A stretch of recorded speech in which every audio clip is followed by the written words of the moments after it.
So this is an introduction to the second part of calculus, which is about integration. Remember, it's about finding areas under curves. So remember, though, that a derivative, or doing differentiation, let's remember what that does. So let's do an example, maybe. We'll just start off with that. So let's say I have f of x here. Let's have f of x equals x squared. Remember what f primed is? F primed of x is just a derivative.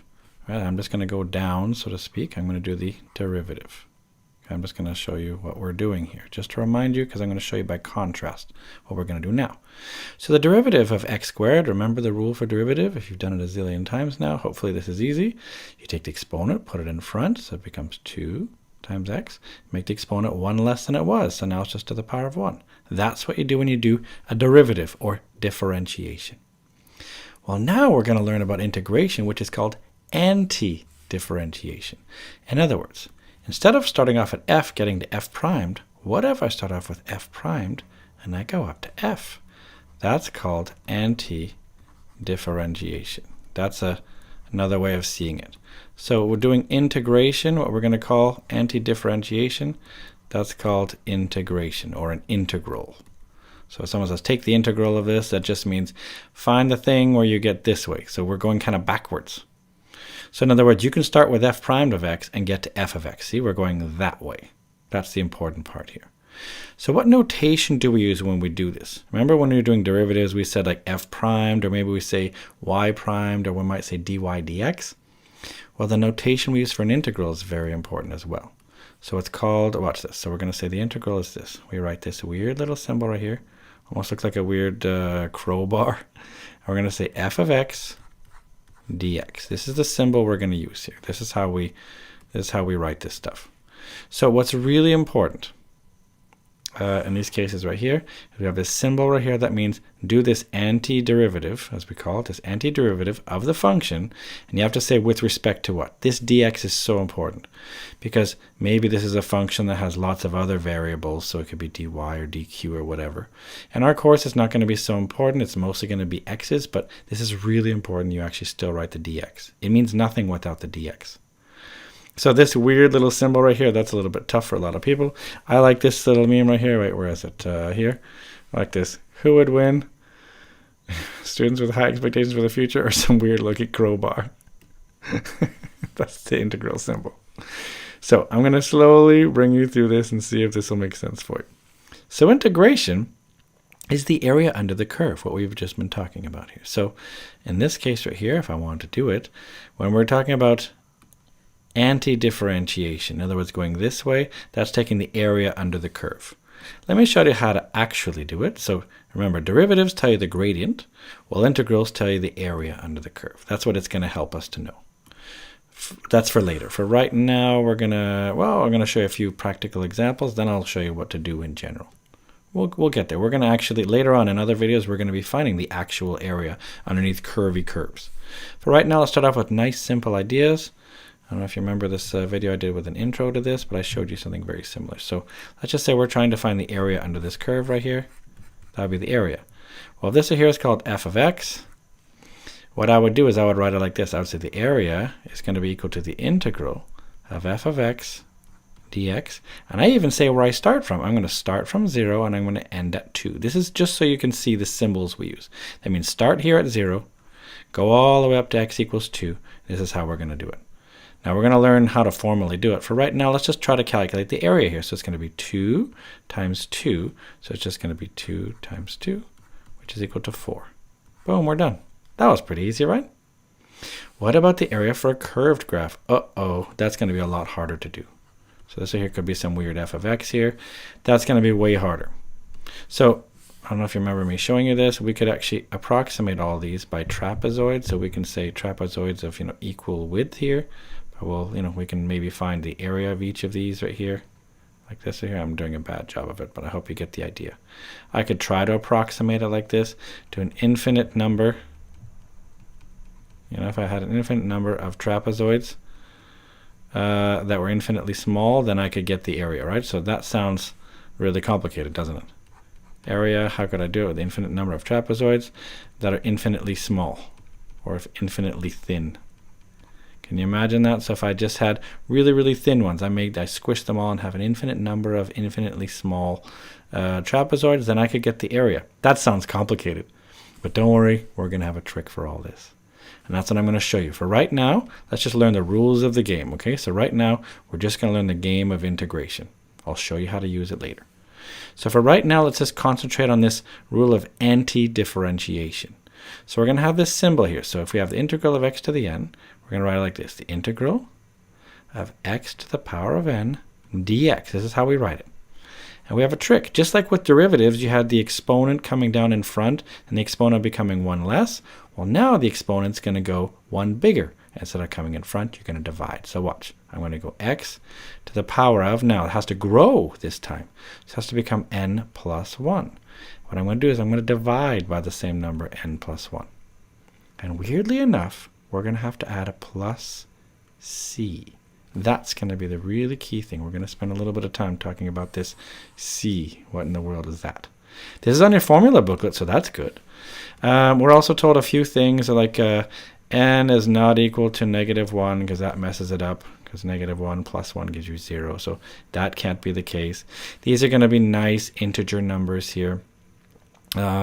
So they're not going to be rational numbers. So we're gonna just keep it just nice integer numbers like this, okay? So we're going to talk about this plus c in a second. But this indefinite integral, it's called indefinite integral because you don't know where to start or stop. Just like with derivatives, how we can find the derivative anywhere and then we were finding it at a specific point. Well, this right here, what I gave you, this integral, I told you start at 0, stop at 2. This was called a definite integral because I know where to start and stop. So I can actually find the number. In this case, I don't know where to start and stop. I'm finding the area for anything. Then later I can just put in, oh, start here, stop here, and we'll get the answer. Okay, so this is called an indefinite integral because you don't know where to start or stop. In other words, do you notice this is blank? There's nothing here, and there's nothing here. That's called indefinite. Okay, so this helps you find the area under a curve for any bounds. We'll specify them later. But for right now, let's just sort of concentrate on the game of doing integrals. Let's just concentrate on that for right now. So let's go ahead and find this here. I like this one here, calculus teacher, students finding out and understanding derivatives, and integration comes in and just smashes it. All right, so let's look at our good old example of x squared. We've done this one before, right? If we do x squared, what's the derivative again? Oh yeah, it's 2x.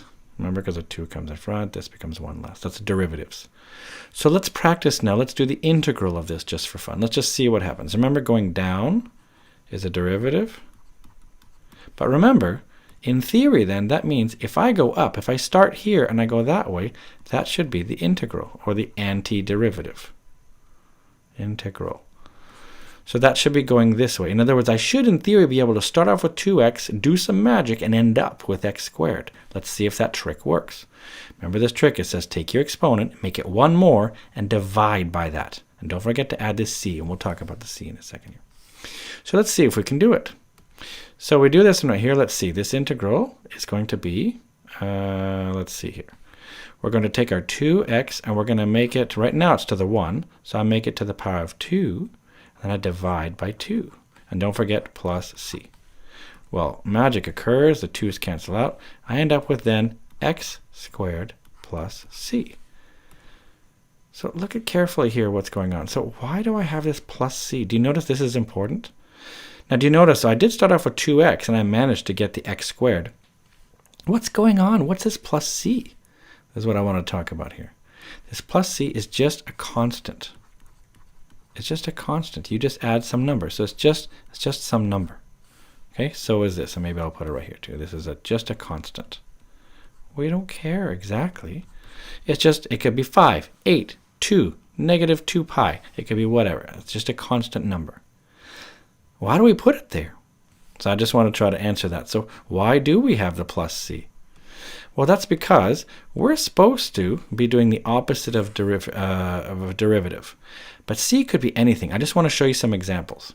So what if I started off with f of x being x squared plus 8, let's just say. Well, f primed of x would be 2x, wouldn't it? Just 2x. In other words, let's think about the integration. If I did integration, I'd start off with 2x. I'd have to finish with this. But watch carefully. What if I had a different example? What if I had f of x equals, I don't know, x squared minus 50? What's f primed of x? Well, it's still just 2x because the derivative of constant just disappears. Do you notice that no matter what it is that I make that constant, I can make f of x equal to, oh God, I don't know, x squared plus 8 pi. As long as there's no x's, f primed of x still gets me 2x. This still disappears.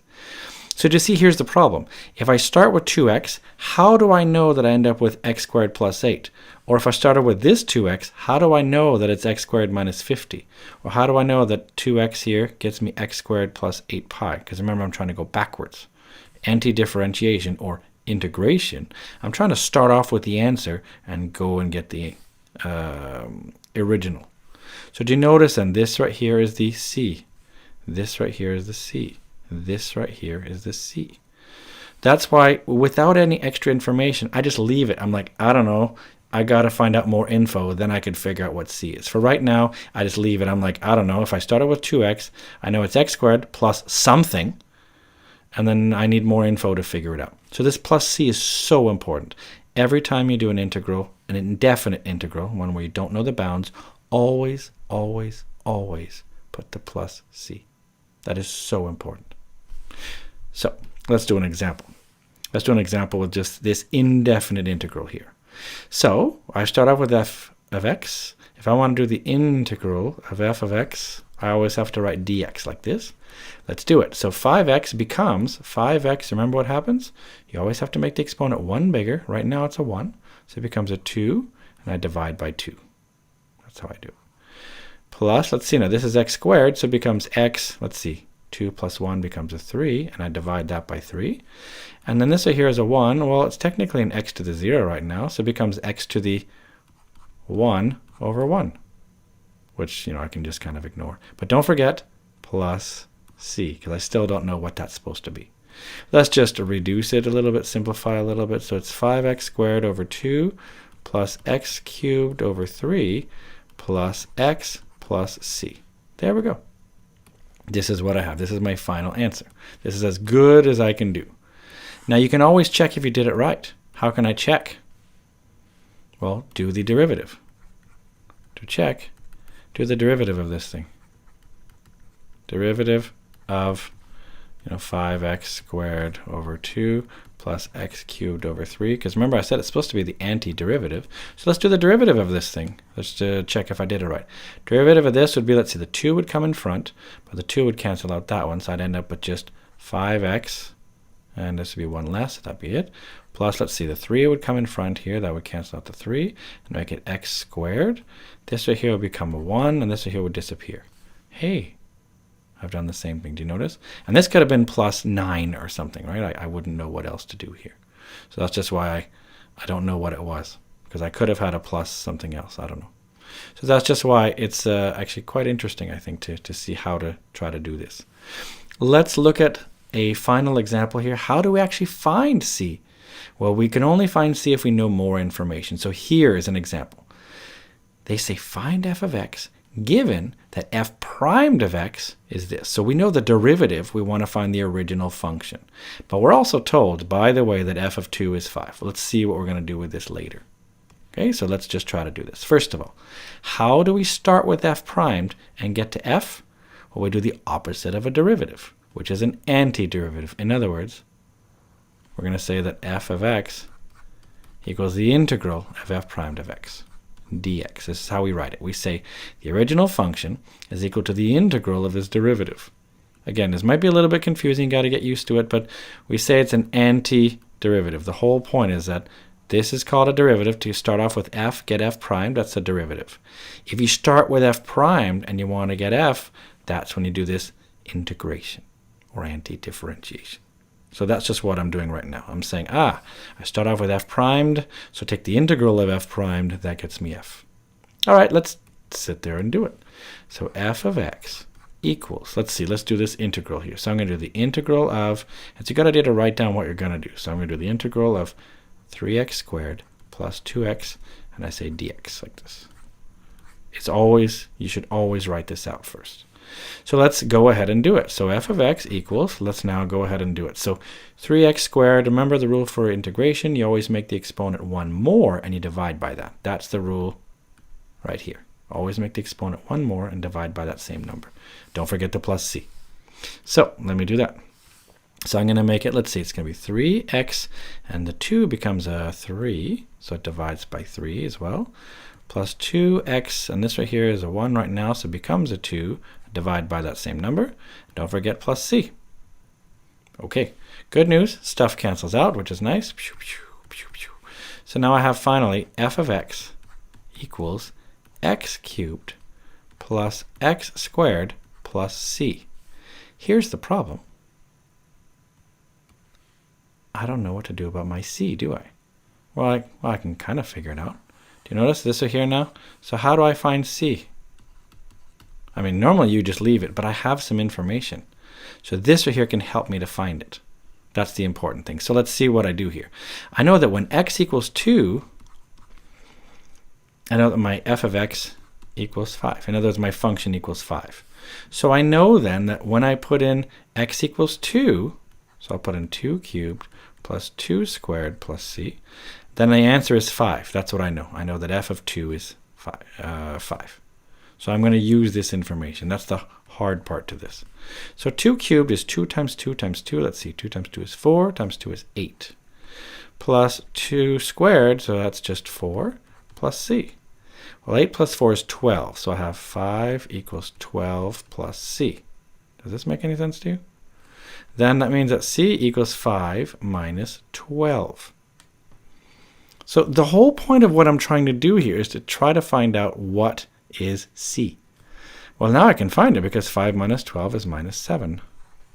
So finally now I've got my answer. So f of x equals this mess here, so x cubed plus x squared, and now I've got c minus 7. This is my final answer. I'm done. Now let's see if I've done it right. If I've done it right, what should happen? So I'll check. I just want to show you how you can always check if you've done it right. Check. Well, let's find f primed of x from this thing that I just found. What's f primed? Well, it's going to be 3x squared, because remember the 3 comes in front. This becomes 1 less. This one here becomes 2x to the 1, and the minus 7 disappears. So is this really what I got here for f primed? Yep. Let's double check. Is f of 2 really 5? If I put a 2 here, this is 8. 8 plus 4 is 12. 12 minus 7 is indeed 5. So I know this works. So do you see we were able to find f of x given f primed? Now this stuff sometimes takes some practice, okay? So if you need to, go back and look at this again, because this stuff, the first time you see it, it does look really weird. It really is a weird crowbar. But I promise you, once you get used to it, just get used to this notation, this weird crowbar here, this symbol here, this integration symbol of f of x dx, just tells you we're doing the opposite of a derivative. We're starting with the derivative and getting to the original. And don't forget, if it's an indefinite integral, if we don't know the bounds, then we always have the plus c.